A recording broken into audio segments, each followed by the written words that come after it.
Então, meus queridos irmãos e irmãs, hoje, sábado, 17 de janeiro, no próximo dia 23, sexta-feira próxima, a nossa capela, Santa Teresinha do Menino Jesus, será elevada à condição de paróquia, recebendo o seu primeiro pároco, o Padre Valdisson.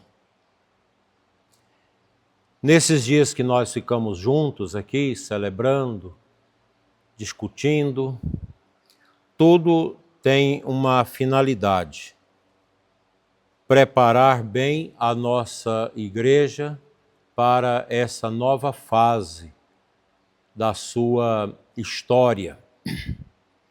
Quando a gente vai ampliar a nossa casa, a gente arruma tudo, limpa, constrói, reboca, muda o teto. Então é o que nós estamos fazendo, preparando para que esta nossa comunidade possa ser um lugar de salvação. Para que existe a paróquia? A paróquia existe para facilitar o caminho de salvação do povo de Deus. A nossa igreja foi a igreja deixada por Jesus. Jesus quis a igreja e quis a igreja organizada hierarquicamente. Isso nos faz diferente das outras denominações que não tem papa, que não tem bispos, mesmo aquelas que falam que tem bispos e etc., mas não tem a sucessão apostólica, portanto não são válidos. E essa nossa última reunião, e depois a Santa Missa às 18 horas, que será a última missa que celebro com vocês aqui, antes de sexta-feira. Eu pensei, reunindo os coroinhas, ministro da palavra, da comunhão, pessoal da música, para a gente conversar um pouquinho sobre liturgia.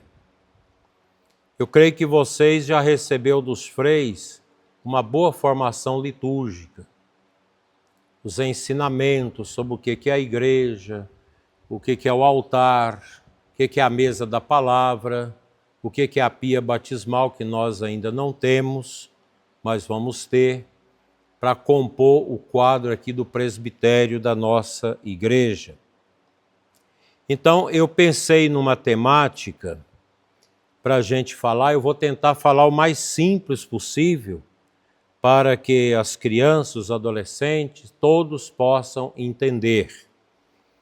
E todos têm a liberdade de perguntar aquilo que não compreender, porque a finalidade aqui é um momento catequético litúrgico, para que vocês possam compreender o que é a liturgia e o mistério pascal.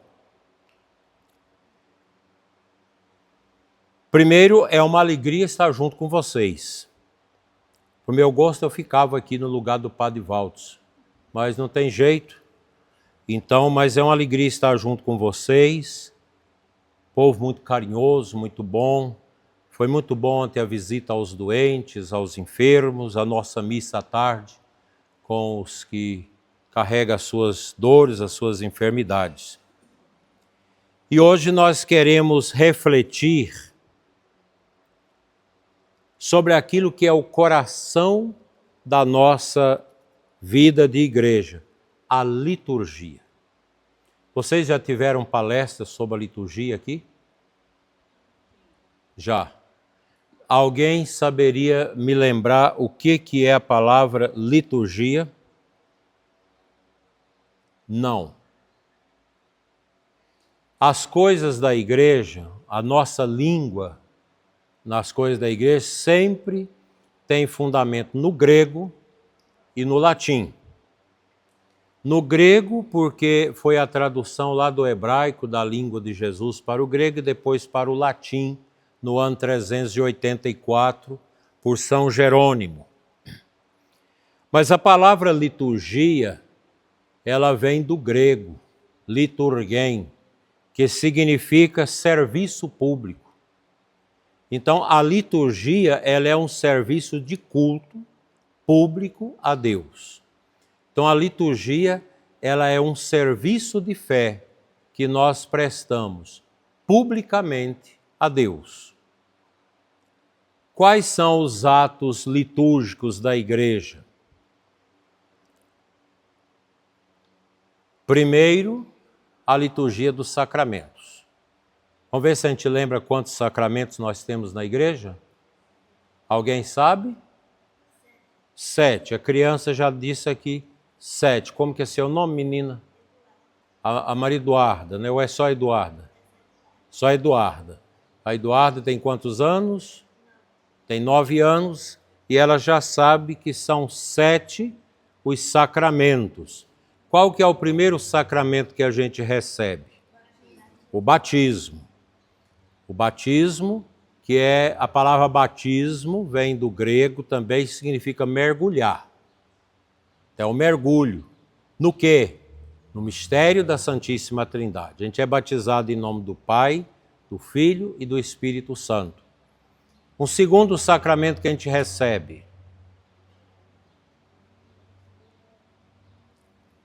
Batismo, depois a comunhão para as crianças, depois a crisma, que é já um sacramento para quem está mais adultos, aqui na diocese, para quem já tenha completado os 14 anos. Depois um outro sacramento. Confissão, o sacramento da misericórdia, outro sacramento. Qual outro sacramento? Matrimônio. Depois mais um outro sacramento. Unção dos enfermos. Completou os 7? Qual que é o que está faltando? A ordem, que é o sacramento dos que são ordenados diácono, padre e bispo. Só que a gente vai agrupar os sacramentos. Os 3 primeiros sacramentos são chamados sacramentos da iniciação cristã. Batismo, crisma e Eucaristia. Vamos repetir? Batismo, crisma e Eucaristia. Esses são os sacramentos da iniciação cristã. A gente inicia nos sacramentos da igreja com esses 3 sacramentos. Por exemplo, um adulto não pode ser batizado com o rito do batismo de criança. O rito de batizar as crianças é um, o rito de batizar o adulto é outro. E o batismo de adulto já inclui a crisma e a comunhão juntos. E se a pessoa vai casar, já pode casar no mesmo dia. Pode receber 4 sacramentos de uma vez. Então, os sacramentos da iniciação cristã, os primeiros: batismo, crisma e Eucaristia. Tem 2 sacramentos que são chamados sacramentos do serviço. Vamos pensar. Sacramento que você recebe para servir. Sacramento da ordem e do matrimônio. Quem aqui é casado na igreja? Então, quando você casa na igreja, você casa para servir. O esposo serve a esposa serve ao marido, o marido e a esposa servem aos filhos. Esse é um sacramento do serviço, o sacramento do matrimônio e da ordem. Da ordem, o diácono, o padre e o bispo são ordenados para o serviço. E os 2 sacramentos de cura, quais são eles? A confissão e a unção dos enfermos, que é sacramento de cura. Ontem nós demos o sacramento da unção a muita gente. Aí uma senhora me perguntou ontem, depois da missa, por que eu não passei o óleo em todo mundo? Não, a unção dos enfermos a gente dá individualmente para os enfermos, Porque se vem todo mundo para a missa e você vai ungir, todo mundo quer o óleo. As crianças, quem não é casado na igreja, e vira aquele furdunço, aquela confusão. Por isso o sacramento da unção, que é um sacramento de cura, não é para matar os doentes, é para dar a cura, sobretudo espiritual. E o sacramento da confissão são sacramentos para curar a alma. O sacramento da unção cura também o corpo. A confissão também.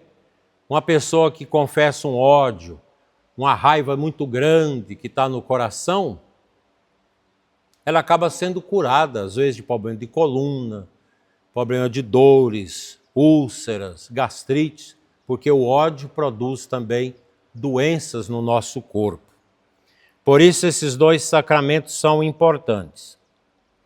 Então, esses 7 sacramentos, eles são liturgias. Você começa com o nome do Pai e termina com a bênção. Tanto a confissão, quanto a unção, o casamento, tudo é liturgia. E a missa é a liturgia por excelência. Porque a missa, ela é como um sol e os outros sacramentos são os satélites. Quem estudou as coisas do universo sabe disso. O sol está no centro, aí os 9 planetas com as suas luas em torno deles, como a Terra tem uma lua. Aqui nós estamos já com 2, isso aqui é cachorro ou cachorra? Um cachorro e uma cachorra e um gato. Então daqui a pouco chega mais. Os bichos, né? Os bichos vão entrando. Gente, por que o cachorro entra na igreja? Porque ele acha a porta aberta. É muito simples.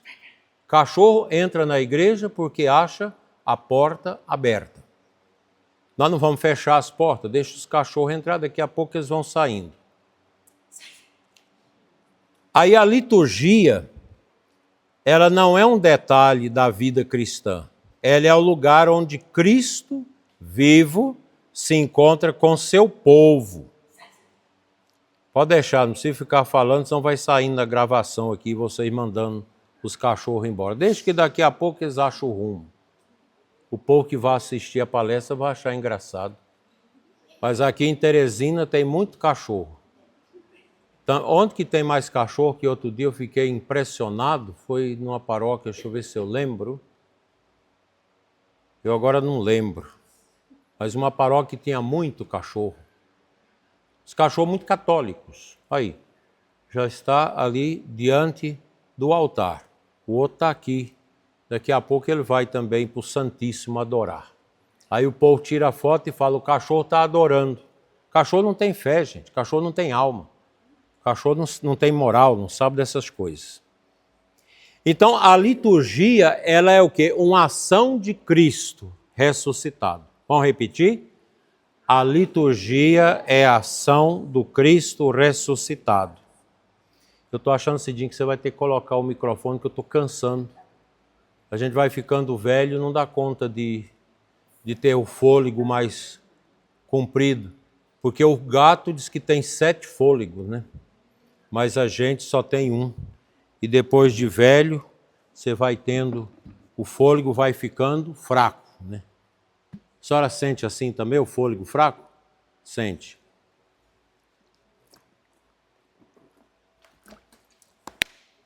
No calor precisa de água.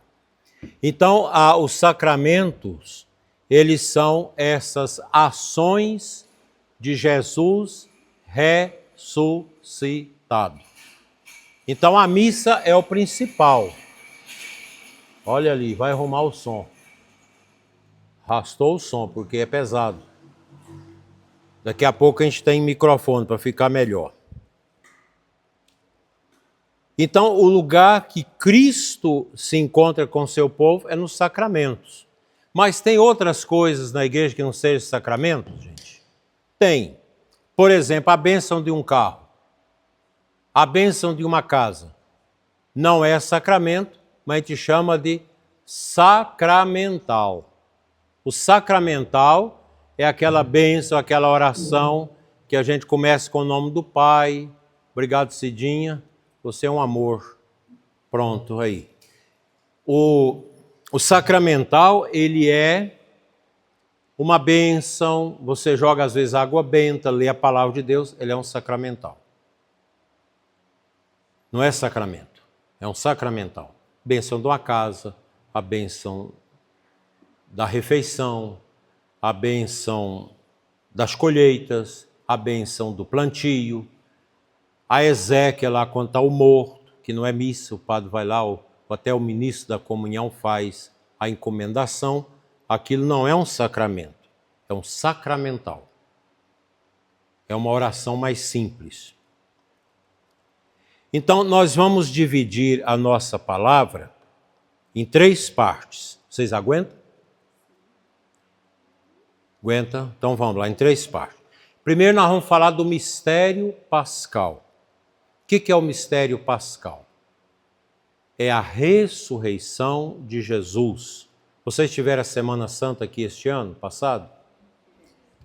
Como que foi no sábado santo à noite? Lembra como é que é? A gente chama de quê? Vigília Pascal. É uma missa curta? Teve batismo? Teve. Para a vigília ser bem completa, precisa que tenha batismo, sobretudo de adulto, que o padre pode crismar na vigília pascal. Então você batiza, crisma e dá a comunhão para os catecúmenos. Se não tem adultos para batizar, pode ser o batismo de uma criança, porque depois todo mundo é aspergido com a água do batismo. Então a vigília pascal ela é grande. Se for fazer todas as leituras, são 9 leituras. Eu gosto de fazer as 9. O Evangelho e depois 5 palavras, 6 leituras, não me lembro agora, do Antigo Testamento, 1 e 2 parece do Novo Testamento, mas o Evangelho dá 8 ou 9 leituras. A gente vai ficando velho e esquece. Então, a vigília de Páscoa, Santo Agostinho chama, é a mãe de todas as vigílias. Todas. Então, a Santa Missa, segunda parte, é a experiência do mistério pascal. E no final, eu vou falar sobre o serviço à liturgia, quando nós servimos na liturgia. É comum, às vezes, quem está servindo na liturgia não prestar atenção na missa. Ficar zunhando o celular, cabeça baixa, pensando em outra coisa, pensando no namorado, na namorada, na vaidade. Aquilo é uma tristeza, né? É muito triste. Então, o mistério pascal. Quando a igreja fala em mistério pascal, a igreja está falando de algo muito concreto. Paixão, morte e ressurreição de Cristo. Vamos repetir? Paixão, morte e ressurreição. O mistério pascal é composto por isso. Cristo morreu pelos nossos pecados. Foi sepultado e ressuscitou. Ele sofreu a paixão, foi crucificado, foi sepultado e ressuscitou vivamente para a glória do Pai. Mas atenção, isso não é apenas um fato do passado, que às vezes a gente fica pensando que o mistério pascal é uma coisa que está lá atrás, 2000 anos atrás. Não, não é isso. Porque o mistério pascal não é uma lembrança bonita ou uma história antiga. O mistério pascal é uma realidade viva, que continua acontecendo hoje. Que hora vai acontecer o mistério pascal hoje na igreja aqui? Às 18 horas, com a Santa Missa. Se uma pessoa te pergunta, fulano, o que é a missa? O que você vai falar? A missa é o sacrifício da paixão, morte e ressurreição de Cristo. Os meninos aqui estão sabidos, estão sabendo. Então, o que é a missa? O crente chega para você, o que é a missa? Você fala, a missa é a celebração da paixão, morte e ressurreição de Cristo agora. Porque na missa é como se nós estivéssemos no Calvário. Cristo se oferece, Cristo morre Cristo sofre por nós, Cristo ressuscita. A missa é isso. Porque Jesus, quando celebrou a primeira missa, foi que dia? Na quinta-feira. Quinta-feira Santa, o que a gente faz à noite? Lembra qual a missa que a gente tem na quinta-feira à noite? O lava-pés. Porque é exatamente lá no lava-pés, na quinta-feira, que Jesus instituiu a Eucaristia e o sacerdócio. Só que a missa do sacerdócio é feita só nas catedrais, com os padres. Aqui, por causa da distância, a gente faz na terça-noite. Mas, quinta-feira, lembramos, Jesus instituiu o sacerdócio ministerial e o santo sacrifício da missa. Ele instituiu o sacrifício do seu corpo e do seu sangue, antes de ser imolado na cruz.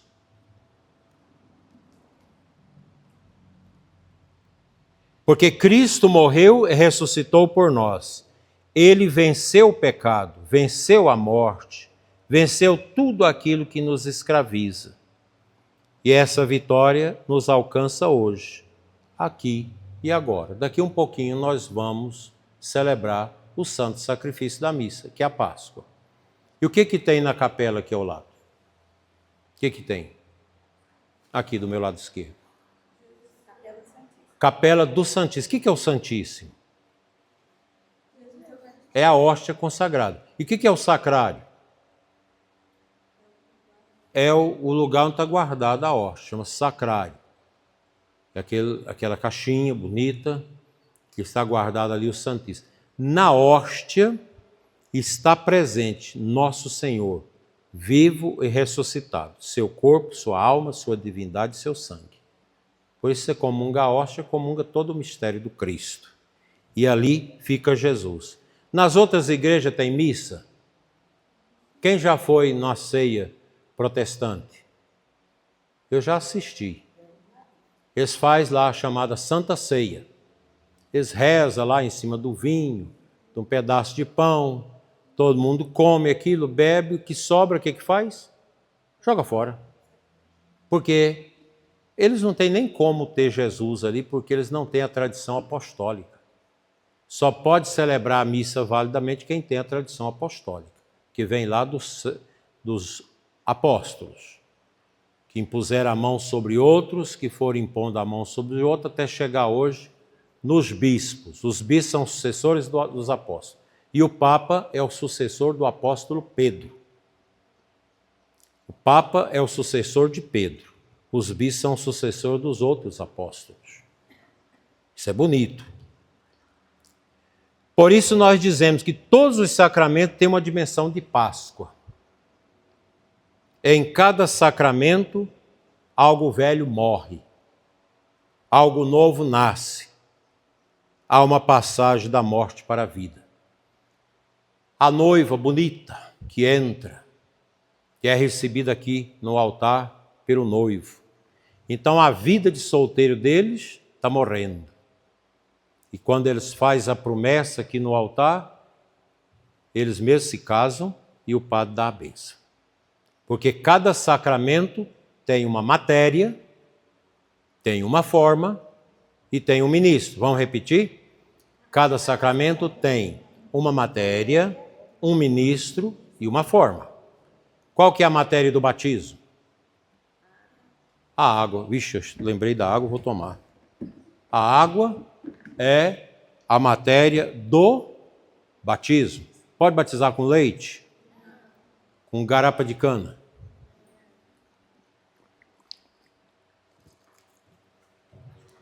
Com a água do mar? Não. Água doce. Com a água do cipó do brejo? Pode. Porque eu lembro do meu avô, que a cabaça d'água quebrou em cima da serra. Então não tinha água, meu avô cortava o cipó do brejo, aquele cipózão grande no tempo de seca. Cortava um pedaço, cortava em cima e ele ia pingando a água. E a gente bebia aquela água normal. Se não tiver água normal, pode batizar com a água do cipó do brejo. Então, a água é a matéria do Batismo. E o ministro? Quem batiza? Quem pode batizar os outros? Qualquer pessoa. Quem disse? O menino inteligente. Qualquer pessoa pode batizar, em perigo de morte. Agora, aqui na igreja, então é o diácono, ou o padre, ou o bispo batiza. Mas no perigo de morte, qualquer pessoa pode batizar em nome do Pai, do Filho e do Espírito Santo. Alguém já batizou alguém em casa aqui? Você já batizou uma pessoa, uma criança? Viveu depois? Aí depois leva na igreja completa. Eu fui batizado em casa. Deu varicela. Hoje não fala mais varicela, fala varíola, né? Eu era menino, deu varicela, minha mãe falou, meu menino vai morrer. Aí chamou meu avô, que veio e me batizou em casa.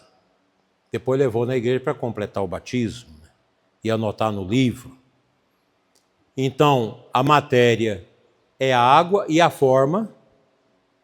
Eu te batizo, fulano, eu te batizo em nome do Pai, do Filho e do Espírito Santo. Se não tem nome, tem que dar o nome. Então a forma, eu te batizo em nome do Pai, do Filho e do Espírito Santo. O ministro, em perigo de morte qualquer pessoa, mas o diácono, o padre, o bispo são ministros do batismo. O Papa pode nomear essa senhora para ser ministra do batismo? Pode. O bispo pode pedir, é um lugar que o padre só vem de 6 em 6 meses. Então você pode preparar alguém para ser ministro do batismo, tanto mulher quanto homem.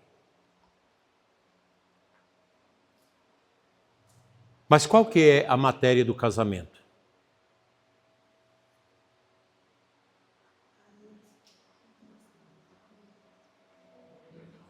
Pode falar, não você tem vergonha não.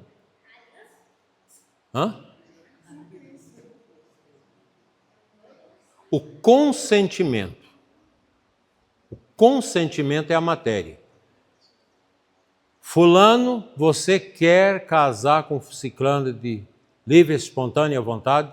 Sim. Promete ser fiel, tal, tal, tal? Prometo. Deseja ter filho? Sim. Aí ela também responde, então, a matéria do casamento é o consentimento. Eu sou livre. Eu vim aqui livremente para casar. Antigamente o padre até perguntava se tinha alguém que era contra o casamento, fala ou cala. E quem é o ministro ou ministros do casamento?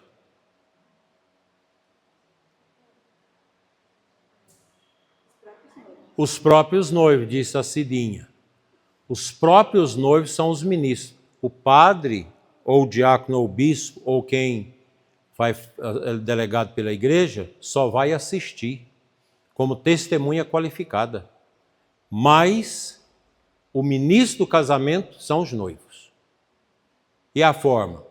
Mão agarrada na mão, eu, fulano de tal, te recebo, ciclano de tal, por minha esposa, te prometo ser fiel na alegria, na tristeza, na saúde, na doença, amando-te e respeitando-te por todos os dias da minha vida. Pronto.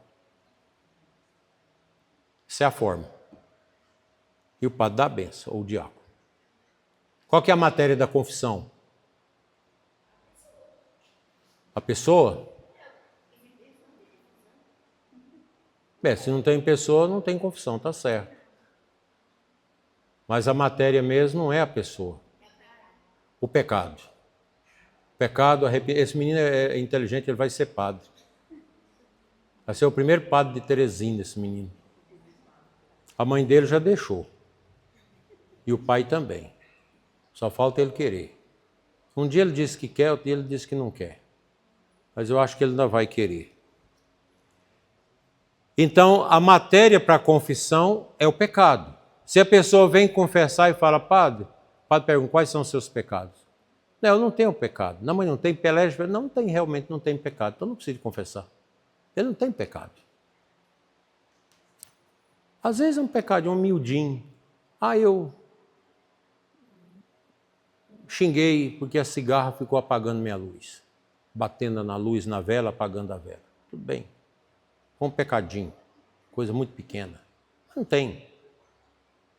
Então o padre pode não absolver. Não vou te absolver porque você não tem matéria. não tem o pecado.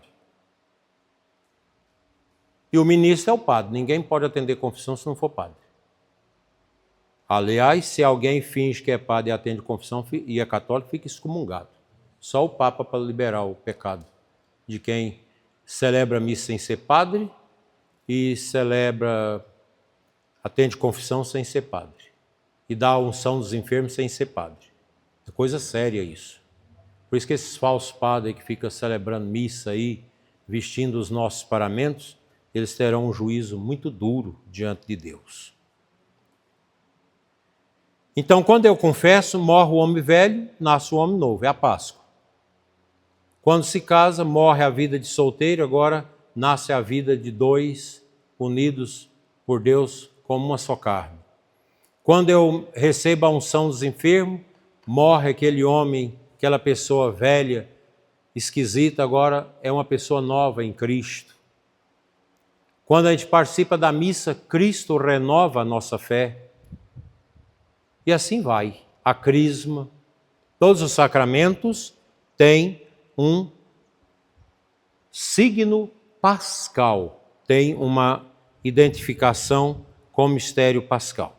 No batismo morre o homem velho e nasce o homem novo. Na confissão morre o pecado e renasce a graça.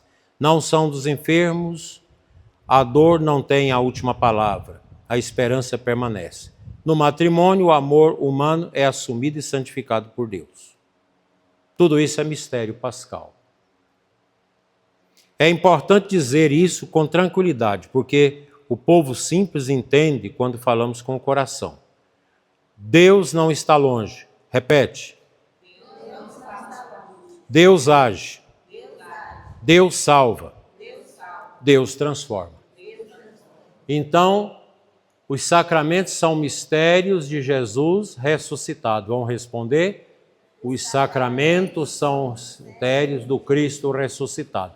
Por isso que a Páscoa de Jesus está presente em todos os sacramentos que nós realizamos, de modo muito singular na Santa Missa.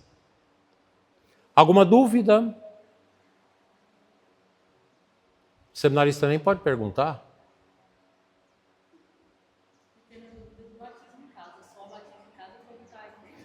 A Vanessa está perguntando aqui, que ela tem a dúvida que tem ela. Quando que se batiza em casa? Só em perigo de morte. Porque meu menino nasceu bonito, lindo, chama Macorrele. Macorrele nasceu e eu quero batizá-lo, porque eu tenho a preguiça de fazer curso de batismo, esse trem, eu não vou levar lá na igreja, eu mesmo vou batizá-lo em casa. Aí a mãe batiza o menino. Valeu o batismo? Valeu. Mas o que acontece? Ela ficou em pecado grave. A mãe está em pecado grave, porque ela abusou das coisas santas. Em perigo de morte, se batiza. Mas como é que eu vou batizar um menino lá na incubadora, lá no hospital? Então a doutora Filó, que é médica, pediatra, ela batiza tudo. Né? Mesmo crente, não crente, vai lá e batiza, que ninguém nem precisa ficar sabendo. Se morreu a criança, morreu batizado. Aquele copinho de tomar café, põe a aguinha ali, reza o creio. Macorrele, eu te batizo em nome do Pai, do Filho, do Espírito Santo. Na cabecinha, as gotinhas de água, 3 vezes. Não, água não precisa ser benta, não. Pode ser água normal que a gente bebe. E depois reza o Pai Nosso. Pronto, está batizado. Viveu o menino? Você pode até perguntar à família. O menino sarou, ia morrer a criança, estava no isolamento. Não, o menino viveu. Aí a enfermeira que batizou pode perguntar aos pais, qual a religião de vocês? Não, nós não temos religião, então fica calado, não precisa falar mais nada. O importante foi a alma da criança estar marcada. Nós somos católicos, olha, em razão do perigo, eu fiz o batismo de emergência. Quando vocês for batizados na igreja, já fala para o padre. Está entendendo?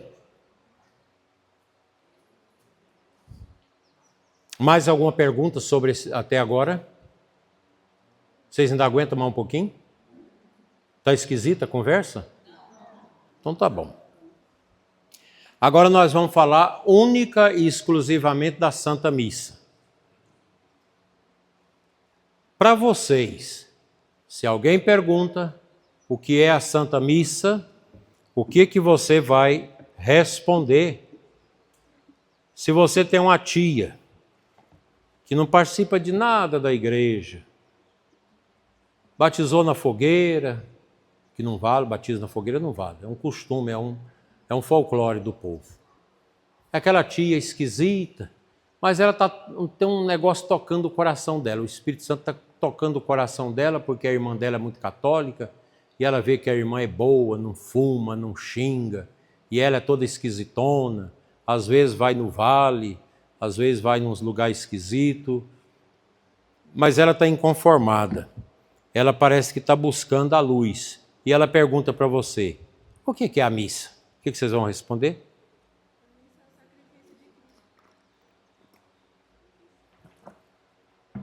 A missa é o santo sacrifício de Cristo, sua paixão, sua morte e sua ressurreição. Eu acho que você está muito sabido. Por isso que eu vou fazer aqui virar paróquia, porque o povo já está sabido. Graças a Deus. Se todos os sacramentos têm a marca do mistério pascal, a Santa Missa é o seu centro. O centro da missa é o mistério pascal. Aqui o Padre Valdes vai organizar a igreja, eu vou dar as orientações. Futuramente a nossa capela ela vai ser uma igreja muito bonita, e os catequistas podem trazer as crianças aqui e dar a catequese para as crianças sobre a missa, sobre o altar, sobre a mesa da palavra, sobre a pia batismal. Aqui vai ficar uma igreja muito bonita. Não precisa ter pressa. Vai chegar o dia da gente falar, está pronta a igreja, né? Forro bonito, tudo direitinho, as coisas, os nichos para as imagens. Então aí vocês vão entender. A gente vai chegar aqui e dar uma explicação para vocês completa sobre o templo, né? Mas eu já vou falar agora sobre o sentido da casa de Deus. Então, a missa não é um teatro, mas embora os teatros medievais se inspiraram muito na missa, que a missa era muito bonita, toda cantada, a liturgia muito bonita, os paramentos, os incensos, né? Os sacerdotes muito bem paramentados. Então a missa era algo tão impressionante que influenciou o teatro. Mas a missa não é um teatro, a missa é mistério. A missa é presença de Jesus. A missa não é apresentação. A missa não é uma reunião religiosa. 3 coisas. Então, primeiro, a missa não é teatro. A missa não é apresentação. A missa não é reunião religiosa. A missa é o próprio mistério pascal acontecendo. Repita after me, please. Vamos lá. A missa é o próprio mistério pascal acontecendo. Aquilo que os judeus fizeram com Jesus, que Nossa Senhora assistiu, acontece na missa. Por isso que a missa não é lugar de ficar batendo palmas e ficar aplaudindo, porque a missa é o santo sacrifício. Vocês acham que tinha sentido ficar batendo palma para Jesus na cruz, morrendo? Não. Então a missa é um lugar, ela é sisuda, a missa é silenciosa, as músicas, vocês estão muito bem com as músicas, não é lugar de ficar batendo palma, pulando, a missa não é para isso. Isso a gente faz aonde? No grupo de oração, na carismática. Uma vez eu perguntei para o Padre Paulo sobre essa questão de bater palma na missa, porque às vezes eu vejo os padres falando, ai, vamos aplaudir tal coisa. Aí eu fico meio assim, será que pode aplaudir? Mas se numa festa de Santa Teresinha, no final da missa, o padre já terminou a missa, vai sair com o andor de Nossa Senhora de Santa Teresinha. Vamos aplaudir Santa Teresinha? Não tem problema. É para Santa Teresinha. Por exemplo, cantar parabéns na missa. É errado. Não se canta parabéns na missa. Parabéns é um canto mundano. Você canta lá no... vai ter um salão ali, vai ter a comemoração, lá pode cantar, mas aqui dentro da igreja não. Não. O Padre Paulo, eu perguntei para ele, ele falou que não tinha problema. É porque o Padre Paulo nem tudo ele sabe, mas ele... Eu também não sabia, até pouco tempo eu cantava parabéns na missa. O que a gente canta para os aniversariantes? O padre pode chamar na hora da bênção final, nós vamos dar a bênção final, Hoje tem a Cidinha, que está aniversariando, tem a Dona Maria, tem a Namara, como é que é seu nome? Luara, está aniversariando, tem o seminarista Miguel, que está aniversariando. Então vocês vêm aqui à frente. Dá um ré maior, Cidinha. Ela, bram, nossos irmãos serão abençoados, porque o Senhor vai derramar o seu amor. Olha que bonito. Não é mais bonito que o parabéns? Claro. E quando você canta o parabéns, é parabéns para você, não é para vocês. Assim, a dona do parabéns, até quando morreu, há tempos atrás, falou, o povo não sabe cantar os parabéns, não se canta parabéns para vocês, é para você.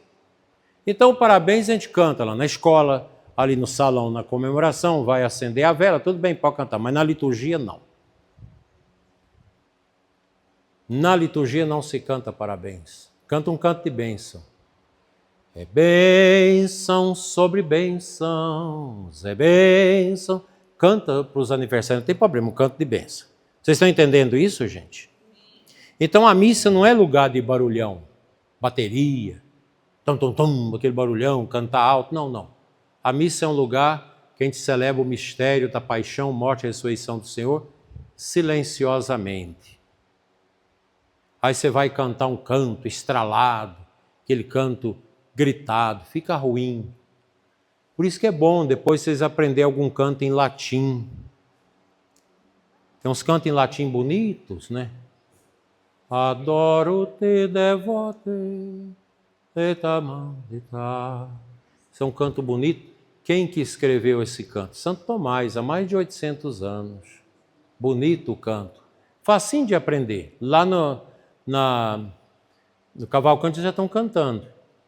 Tantum ergum sacramentum veneramus cernui et antiquum sacramento novo cedat ritui. Pode cantar os cantos em latim, é da tradição da igreja. Ah, mas é permitido? Sim. Na Sacrosanto Concílio do Vaticano II, fala que a língua da igreja, a língua da liturgia é o latim. A língua da liturgia muçulmana é o árabe. A língua do culto judaico é o hebraico. E a língua do culto cristão católico é o latim. As três grandes religiões, cada uma tem o seu culto na sua língua. E a língua católica é o latim. Não está morto, não, está vivo. Então a gente pode aprender a cantar os cantos em latim. É a coisa mais fácil, todo mundo aprende. Os jovens gostam de aprender o latim. Fica bonito. Ai nos Dei, qui tollis peccata mundi, miserere nobis. Vocês. Ai nos Dei, qui tollis peccata mundi, miserere nobis. Não é bonito, não? O menino torceu a cara. Você achou feio? Não. Cordeiro de Deus que tirais o pecado do mundo. E aquele que a gente canta assim. Kyrie eleison. Todos. Kyrie eleison. Christe eleison. Christe eleison. Kyrie eleison. Pronto, qual que é essa língua? Grego. Essa é grego. Sobrou lá do século I da Grécia, das missas em grego, veio até hoje. Essa é uma Senhor, tem de piedade de nós. Senhor, tem de piedade de nós. Cristo tem de piedade de nós. Não é bonita a tradição da igreja? O que é o problema aí? Meu chapéu está... Hã? Não, agora ele pode ficar, que eu estou também.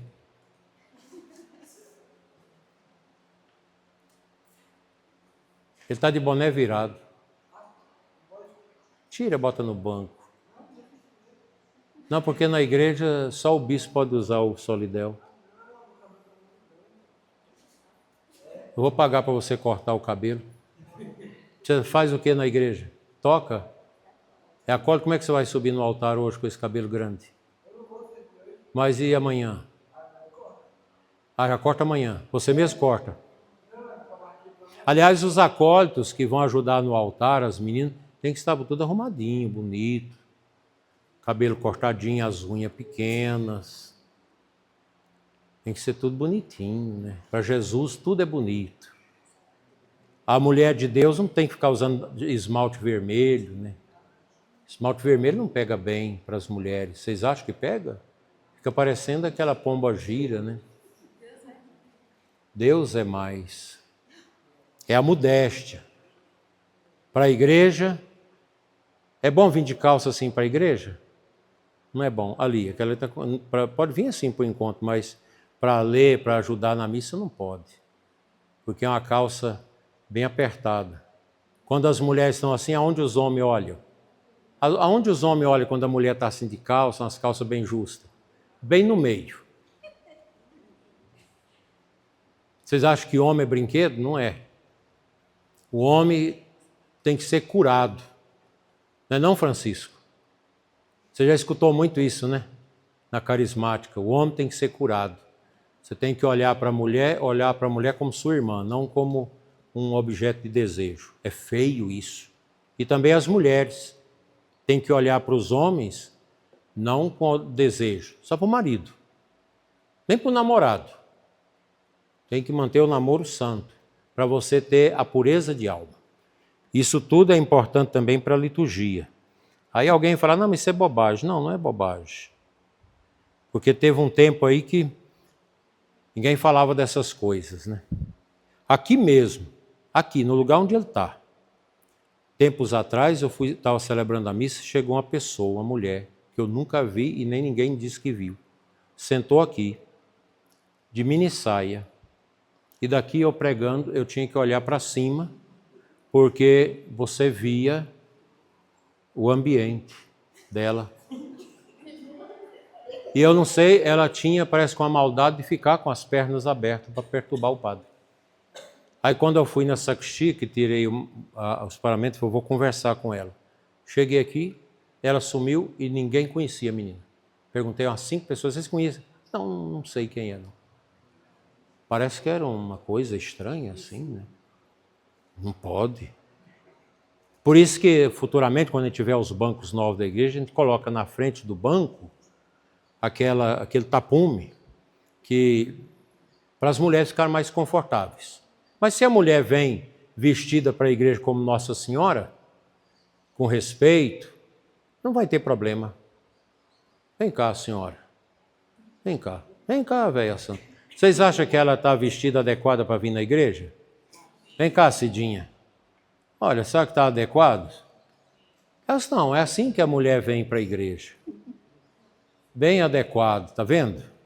Aí a saia, tampando aqui os braços, que tem umas que vêm com a saiona, mas aqui está só o decote, né?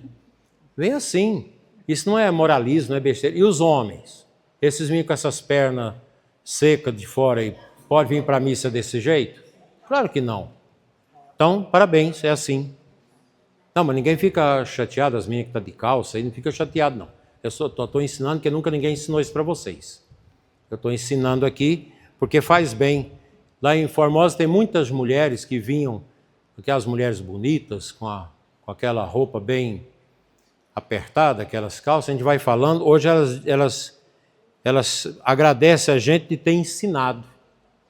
Porque minha mãe falava, tem que ter a roupa de ver Deus. Minha mãe tinha as roupas longas, quando ela morreu, minha tia foi lá, pegou os vestidos, cortou e fez camisa para nós. Mas tinha aqueles vestidão comprido para ir à missa.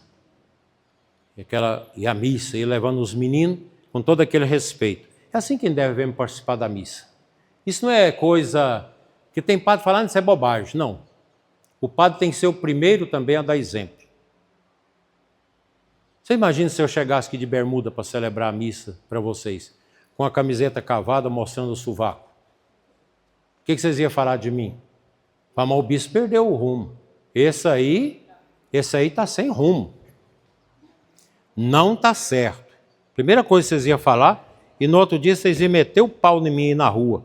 Nossa Senhora, o bispo chegou de chinelo, de bermuda com as pernas brancas peladas para o lado de fora, com a camiseta mostrando o sovaco e celebrou a missa.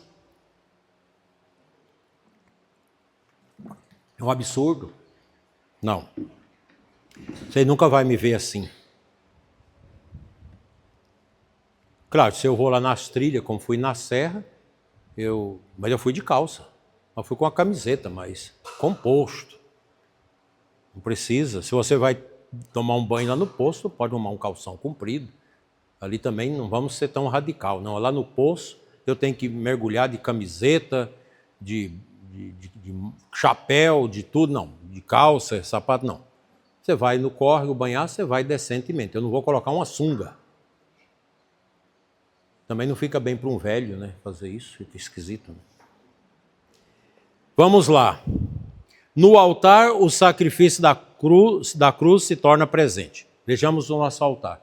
Vocês acham que o nosso altar está próprio? Não. O altar aqui vai ser um altar bonito, né? É uma mesa improvisada, nós estamos em construção.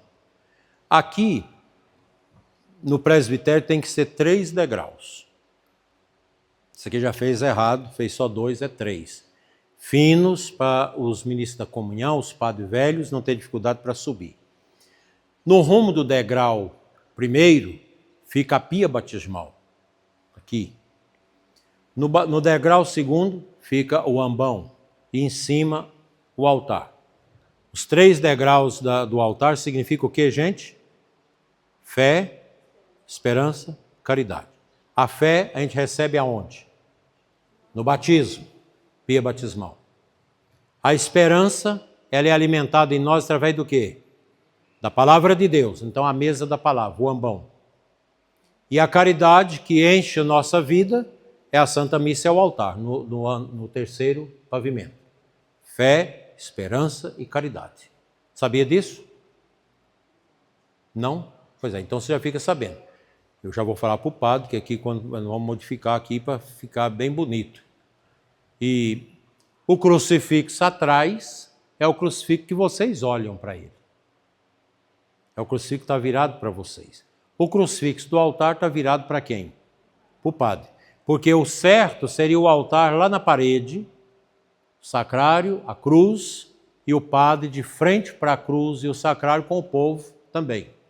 Mas como permitiu-se fazer o altar móvel e o padre celebrar de frente para o povo, então o Papa Bento diz, não, precisa ter uma cruz no altar para o sacerdote sentir que ele está celebrando de frente para o Calvário.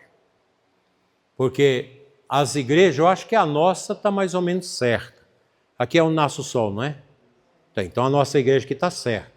Porque no passado as igrejas todas está errada, porque é o altar que tem que ficar para o lado que o sol nasce. Então aqui na diocese nós temos em Formosa, eu creio que somente a igreja de São Sebastião que está correta. Nem a catedral está de banda. A paróquia São Sebastião está correta. A igreja de Alvorada está correta, de Simolândia não está. A igreja da Mianópolis está correta.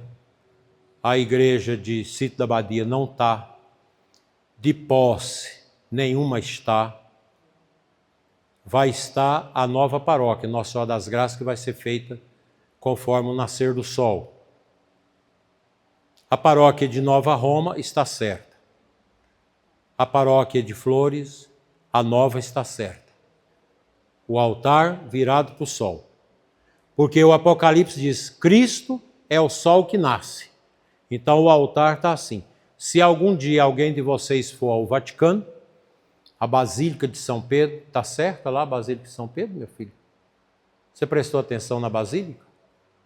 O que tem atrás, no fundo da Basílica? Um vitral do Espírito Santo feito em lâminas de mármore. Tem o nome do... Ali aquele altar é muito interessante, que tem de um lado os santos, os padres da igreja oriental e ocidental. Acho que é Santo Atanásio, não sei, tem ali. E o grande grande painel do Espírito Santo. O sol bate nele e ilumina a Catedral do Papa. Quando o sol bate nele, ilumina a igreja. Cristo é o sol nascente e está atrás do altar. Entendeu isso, gente? São as belezas da nossa igreja. Quando vocês forem visitar as igrejas, vocês observam. Aí você não sabe como, aí você pega o seu celular. É muito fácil você saber. A igreja que vai ser feita para o Espírito Santo, lá em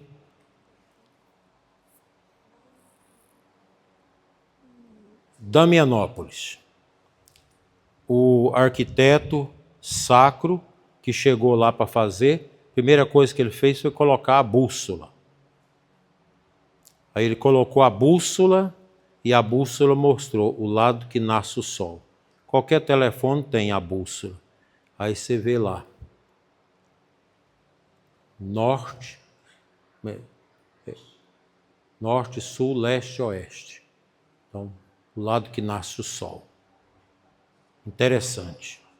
Então, antigamente se fazia as igrejas assim. Só que hoje, por causa dos terrenos, é muito difícil. Como é que você vai fazer essa igreja com o fundo para cá? Não tem jeito. Lá de baixo você vê a frente da igreja, é bonito. Então, paciência. Vocês já estão tudo cansados, né? Eu já estou quase terminando. Eu entendo. Todos nós precisamos recarregar as baterias de vez em quando. Pronto, vamos aqui agora. Vamos ficar de pé para a gente fazer uma oração para descansar a mente. Vamos um canto. Qual canto vocês querem cantar? Deus está aqui, sim, Ele está aqui, tão certo como o ar que eu respiro, aleluia, tão certo como eu sonho que se levanta, tão certo como o ar te falo e podes me ouvir. Respira e senta. Vou terminar. Aqui nós chegamos agora num ponto importante. Servir a liturgia não é ocupar um lugar, é assumir um chamado. Você é chamada a ministra da comunhão, a ser cantor, a ser leitor, a ser quem fica na acolhida, que vocês não têm acolhida ainda não, né? Futuramente vocês vão ter alguém que fica acolhendo, chega o bêbado que vai dar problema, engambela ele para ele ir embora, para não deixar entrar para dar escândalo. Tem que ter acolhida para isso. Geralmente tem que ser homens, né? Para acolher bem é o idoso que chega, a igreja está cheia, você traz o idoso, acha um lugarzinho para ele sentar, para não passar mal. Então a liturgia, nós não estamos ali para assistir a celebração, mas para estar mergulhados nela. Quem serve não fica do lado de fora, serve de dentro, com fé e consciência.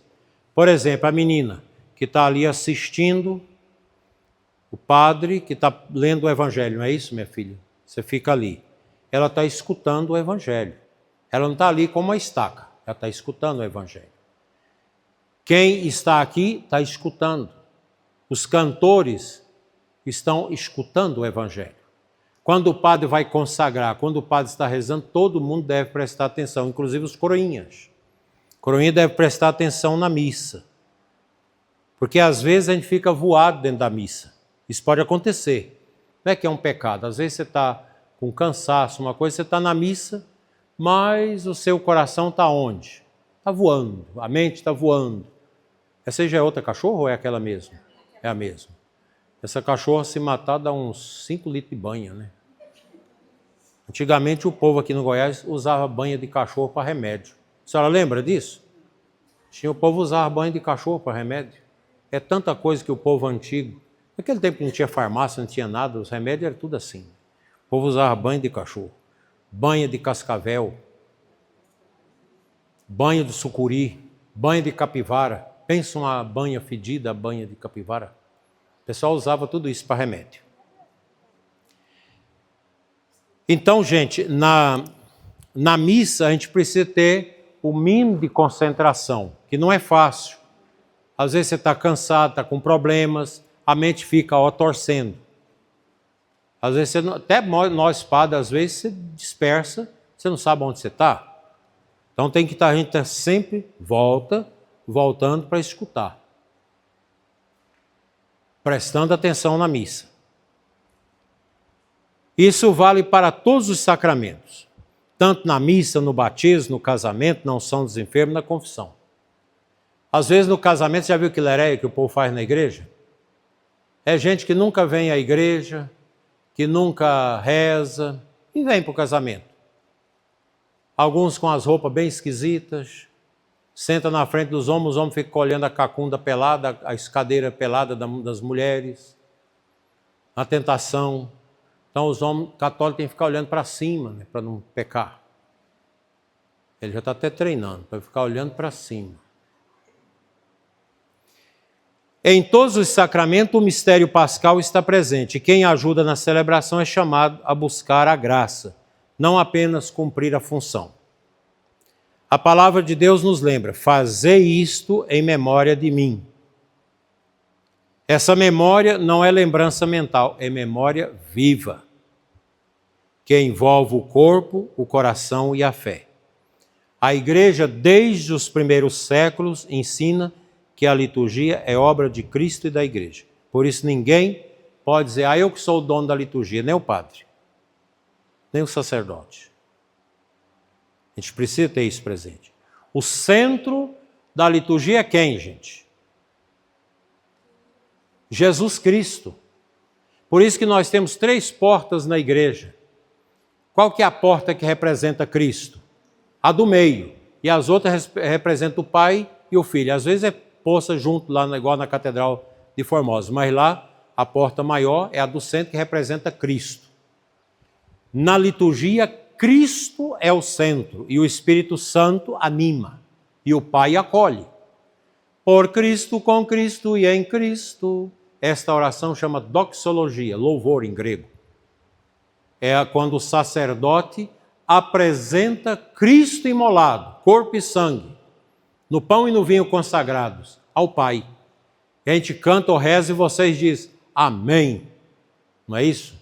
Quando é cantado, amém, amém, amém, amém. Não é isso? Um amém forte que você canta. É o amém mais importante da missa, é o amém depois do por Cristo com Cristo.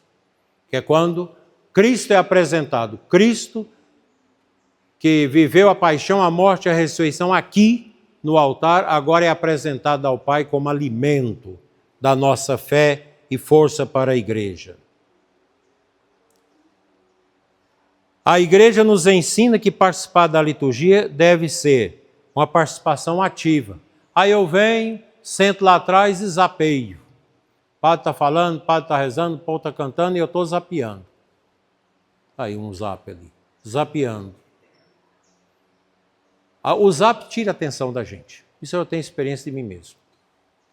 Lá no Vaticano, o cerimonial do Vaticano deu uma bronca nos bispos no mês de julho, no jubileu, porque tinha muito bispo só filmando o Papa.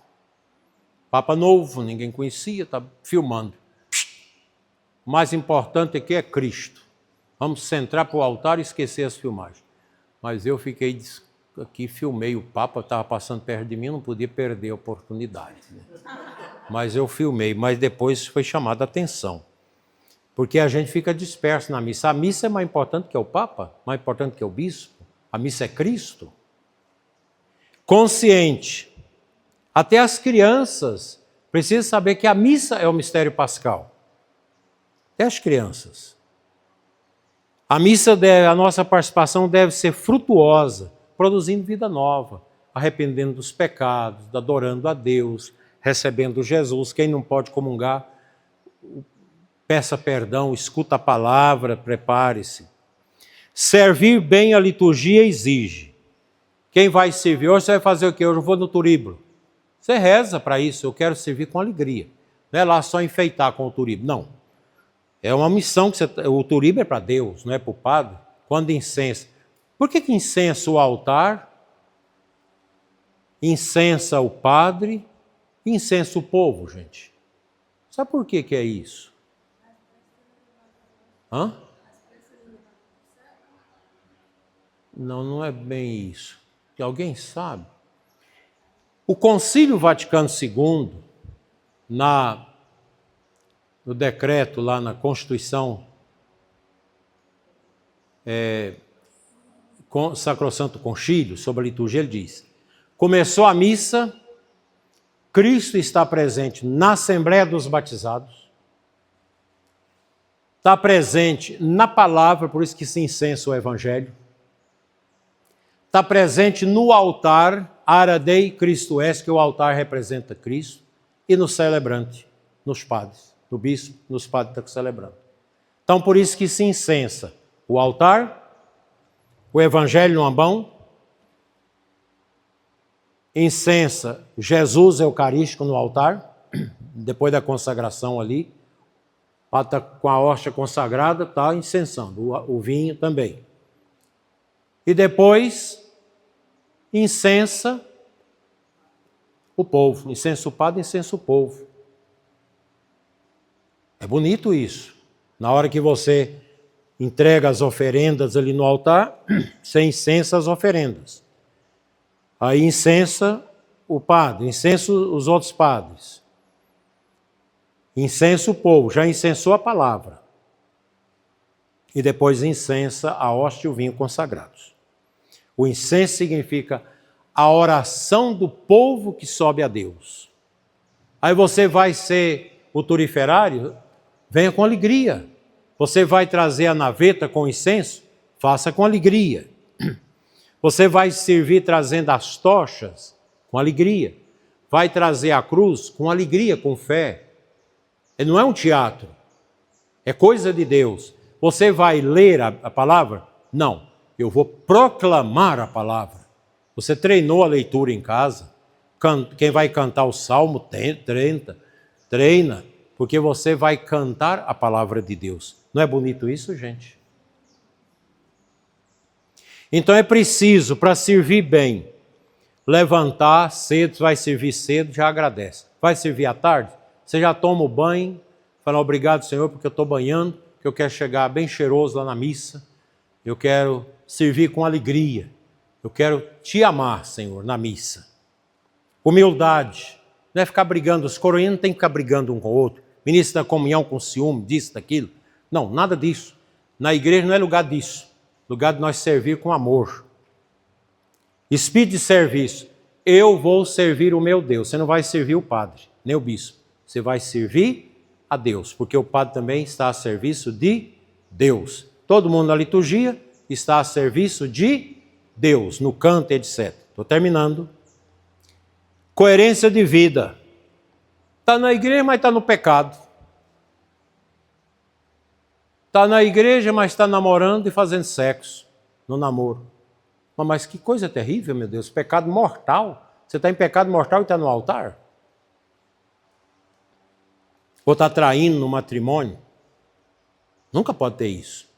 Vocês têm que botar na cabeça que vocês vão para o céu. E quem vai para o céu não pode ficar fazendo as coisas erradas. Tudo tem seu tempo. Eu sou homem, quero casar, então espera, namora certo em casa, você vai viver a sua sexualidade no casamento, com as bênçãos de Deus, não antes do casamento. Quem reza, aliás, quem não reza, cansa. Quem não entende, se distrai. Quem não ama, endurece o coração. Aí fica com raiva do padre, porque o padre falou isso, besteira. Mas quem serve com fé, mesmo no escondimento, mesmo no silêncio, agrada profundamente a Deus. Todos vocês que servem na liturgia, agrada a Deus. Concluo pedindo a todos que olhem para Nossa Senhora, cadê a imagem de Nossa Senhora? Está ali. Repetem comigo. Nossa Senhora não se coloca no centro. Ela guarda o mistério no coração. Ela vive o silêncio, a escuta e a entrega. Maria nos ensina a servir sem aparecer. A participar profundamente sem precisar de destaque. Amém. Vamos olhar agora para Santa Teresinha? Santa Teresinha, nossa padroeira. Ensina-nos o caminho da pequenez. A fazer as coisas simples com amor. Servir sem esperar reconhecimento. Transformar o cotidiano em oferta. Amém. Termino dizendo para vocês, na liturgia muitas vezes ninguém vê tudo o que vocês fazem, mas Deus vê. E quando tudo é feito por amor, tudo se torna grande. Glória ao Pai, ao Filho e ao Espírito Santo.